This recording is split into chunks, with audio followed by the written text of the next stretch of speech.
कल्पावली ग्रंथ में श्रावक जीवन के 36 कर्तव्यों का वर्णन फरमाते हैं।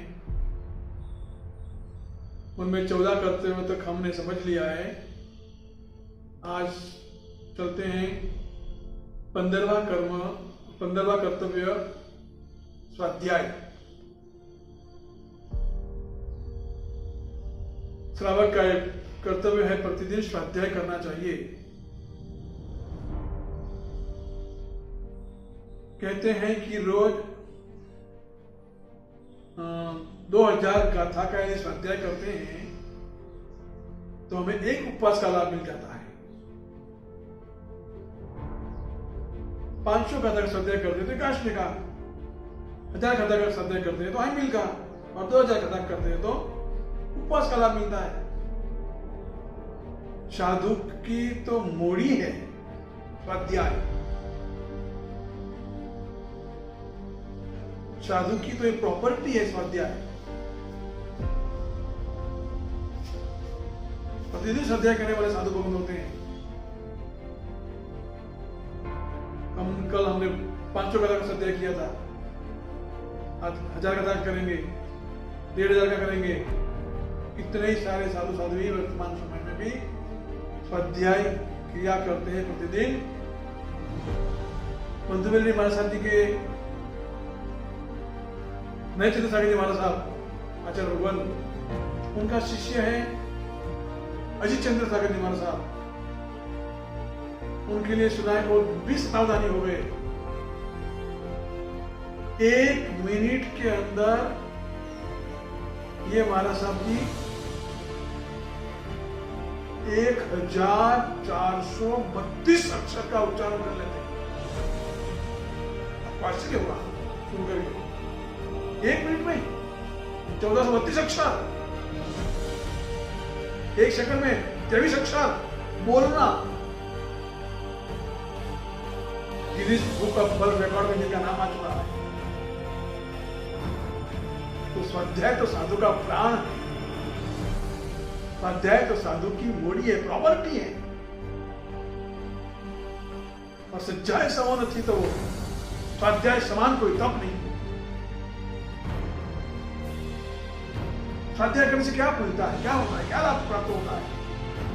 उत्तराधर सूत्र के अंदर भगवान महावीर से सवाल पूछा गया, तो गौतम साहब ने सवाल पूछा, सज्जायन बनते जीव क्यों जाना चाहिए? तो प्रभु स्वाध्याय से क्या प्राप्त होता है? तो भगवान ने उत्तर दिया, सज्जायनम नाना वर्णिन कर्मम खवई। स्वाध्याय करने से नाना वर्णीय कर्म का क्षय होता है। अद्भुत लाभ बताया महापुरुषों ने स्वाध्याय का। पाचना, पृच्छना, परावर्तना, अनुप्रेक्षा और धर्म कथा, ये 5 प्रकार के स्वाध्याय। वाचना मतलब गुरु भगवान के पास जाकर के चित्र को ग्रहण करना, या गुरु मुख से शास्त्रों के वचन सुनना, ये वाचना स्वाध्याय होता है। फिर सुनने पर कोई समझ में नहीं आए, कोई शंका का समाधान करना हो, कुछ पूछना हो गुरुदेव से, तो उससे पूछना स्वाध्याय होता है। हरिभद्र भट्ट ब्राह्मण, चुस्त वेदांती, प्रकांड विद्वान, इतना विद्वान थे, इतना ज्ञानी थे कि पेट पर पट्टा बांध करके घूमते थे, ज्ञान फूट कर कहीं बाहर ना निकल जाए। लेकिन जैन धर्म के कट्टर द्वेषी थे। हस्तिनामानि न गच्छम जैन मंदिरम, सामने से हाथी आ रहा हो और इधर जैन मंदिर के दरवाजे खुले हो, हाथी से बचने के लिए जैन मंदिर के द्वार पर भी, अंदर मंदिर में भी नहीं जाना, हाथी के पैरों नीचे कचल के मरना अच्छा, लेकिन जैन मंदिर में नहीं जाना। इतना कट्टर द्वेषी जैन धर्म का। एक दिन जा रहा था तो बीच में साधु जी भगवान का उपास ले आया, चक्की दुगम हरिपड़गम, चक्की दुगम हरिपड़गम, इस स्वाध्याय चल रहा था और इनके सुनने में आया, लेकिन समझ में नहीं आया। व्हाट मीनिंग्स का मीनिंग क्या है, कुछ पता नहीं लगा उनको। शास्त्र उलट लिया, लेकिन शास्त्र पलट लिया, उलट लिया, कई ज्ञान का मीनिंग उसको ख्याल में नहीं आया।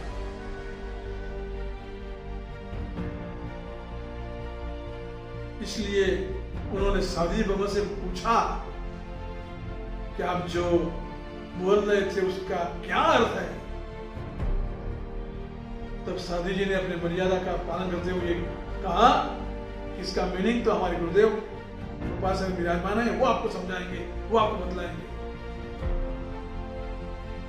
तो हरिभद्र भट्ट ब्राह्मण गुरुदेव के पास पहुंच गया, उसका मीनिंग पूछा और उनको समझ में आ गई। तो फिर तो वो ब्राह्मण हरिभद्र उनके शिष्य बन गए।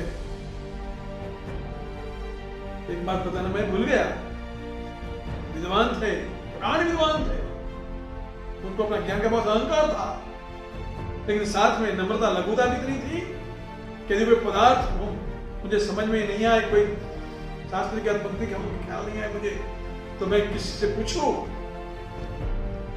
तो यदि वो मुझे उत्तर दे दे तो उनके उत्तर देने वाले का शिष्य भी बन जाऊं।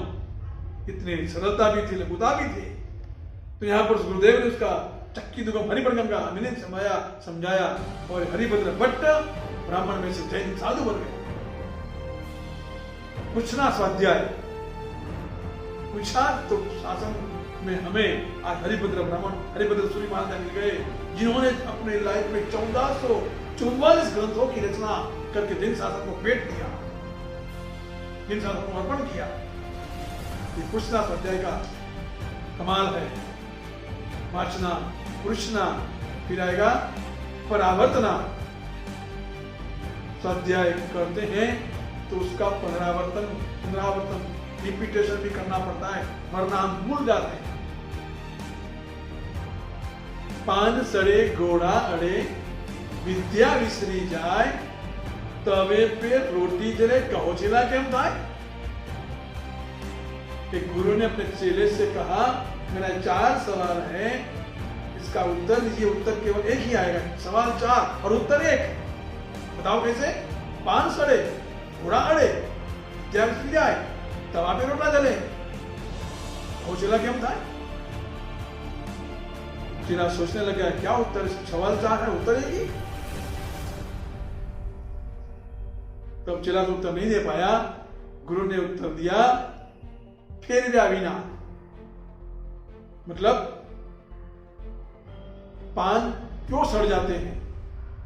पान की दुकान वाला पान को भी फेरवता है, मतलब इधर उधर उलट पुलट करता है, तब तक पान सड़ता नहीं है। पान सड़े, जो इसको फेरवते नहीं है तो सड़ जाता है। घोड़ा अड़े, घोड़ा को भी घुमाना पड़ता है, ये तो घोड़ा भी डफना मारे। विद्या विसरी जाए और तवे पे रोटी जले, रोटी बनाने वाली बाई होती है ना, तवा पर रोटी को भी उलट पुलट करती है, फेरती है। और विद्या विसरी जाए, यदि विद्या को भी हम पुनरावर्तन नहीं करते हैं, रिपीटेशन नहीं करते, तो विद्या भी हमारी भुला जाती है। तो विद्या जो याद है, जो शास्त्र हमने पढ़े हैं, जो सूत्र हमें याद है, उसका पुनरावर्तन, रिपीटेशन करना चाहिए। वो होता है परावर्तना स्वाध्याय। और चौथा नंबर का स्वाध्याय आता है अनुप्रेक्षा। अब जो आपने ज्ञान पाया है, जो सुना है, समझा है, उस पर चिंतन करना, मनन करना, सोचना, वो होता है अनुप्रेक्षा ध्यान। एक ही सूत्र पर अनेक विचारणा करना, चिंतन करना, इससे बहुत कुछ प्राप्त होता है। और 5वें नंबर बताया धर्म कथा। अब हमने जो सुना है, समझा है, उसको दूसरे तक पहुंचाना, दूसरे के आगे प्रकट करना, उसको भी धर्म में जोड़ने के लिए प्रयत्न करना। आप भी कहीं जर्नी करने जाओ तब अपना जनरल का परिचय कराओगे ना दूसरे को, अपने धर्म की बातें उनको कहोगे ना। आपने जाना है, समझा सुना है, औरों तक पहुंचाने का जो स्वाध्याय होता है वो होता है धर्म कथा। अब ये स्वाध्याय जैसा दूसरा कोई तप नहीं बताया, सज्जाय समो नथी तमो, तो इस स्वाध्याय हमें कब करना चाहिए और कब नहीं करना चाहिए, इसके बारे में ज्ञानी भगवान हमें क्या फरमाते हैं। और इस श्रावक जीवन का 15वां कर्तव्य स्वाध्याय हमें क्या प्रेरणा देता है। वो अधिकार अग्रे वर्तमान सभी गुरु भक्तों को मेरा धर्म लाभ।